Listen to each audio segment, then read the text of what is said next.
I. 1914, l'incendie d'Europe. Je suis né à Scalat, en Galicie. Un endroit que les cartes ont oublié, mais que mes os n'ont jamais quitté. Là-bas, tout le monde parlait avec un accent, même les pierres. On priait dans des langues différentes, mais la misère avait toujours le même visage. J'étais une fille de cette terre rude. J'ai aimé une fois, juste assez pour connaître la perte. Mon mari a disparu dans une guerre qu'on n'appelait pas encore la première. Il est parti défendre un empire qui n'existe plus, pour une cause que personne ne m'a expliquée. Quand les Russes sont arrivés, on ne parlait plus.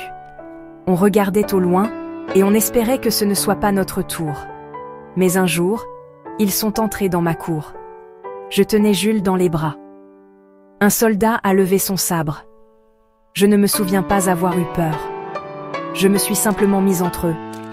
C'est mon corps qui a crié, et c'est lui qui a vécu. Après ça, il n'y avait plus rien à sauver. Alors j'ai marché. J'ai fui. J'ai traversé l'Europe sans carte, sans argent, sans hommes. Le froid, la faim, les silences. Un train ouvert, un wagon sale, un manteau volé, un autre donné. Des enfants qui ne pleuraient plus, des mères qui ne parlaient plus. Tout ça s'imprime, vous savez. Ça reste derrière les yeux. J'ai atterri en Allemagne, dans un camp. Pas celui que vous imaginez. C'était un entre-deux, pas la guerre, pas la paix.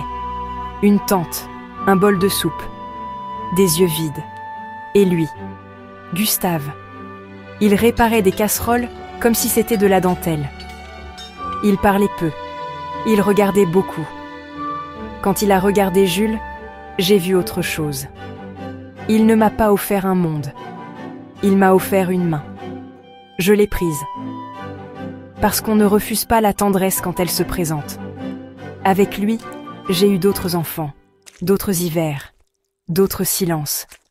J'ai tenu debout, même quand le monde s'écroulait de nouveau. Parce qu'il est revenu, le bruit, les chars, les cris, les bottes, encore. Il disait que ce serait la dernière fois. Mais il disait ça la fois d'avant aussi. Moi, j'ai serré les miens. J'ai tricoté des chaussettes pour des soldats. J'ai nourri des voisins. J'ai attendu des lettres. J'ai traversé toutes les époques. J'ai vu naître des républiques et tomber des empires. J'ai appris à me taire pendant les recensements. À changer de langue sans changer de voix. Et un jour, Victor est arrivé. Mon petit-fils. 17 ans, les jambes pleines de feu. Il est rentré un soir, les yeux brillants. Il m'a donné sa première paie. C'était un mois de salaire ouvrier. Je l'ai regardé, les billets dans la main. J'ai cru qu'il les avait volés. Il a ri, il m'a dit, j'ai couru derrière un ballon. Je n'ai pas compris. Je n'ai jamais compris qu'on puisse gagner tant d'argent avec une passion. Moi, je gagnais des rides à chaque jour passé. Mais j'ai souri. Parce qu'il était heureux. Et peut-être qu'on fait tout ça au fond, traverser les guerres, les pays, les saisons, juste pour voir un enfant sourire sans crainte. Je suis morte en 1945. Assez tard pour voir la victoire. Assez tôt pour ne pas tout entendre. Mais je vous vois aujourd'hui. Vous les vivants.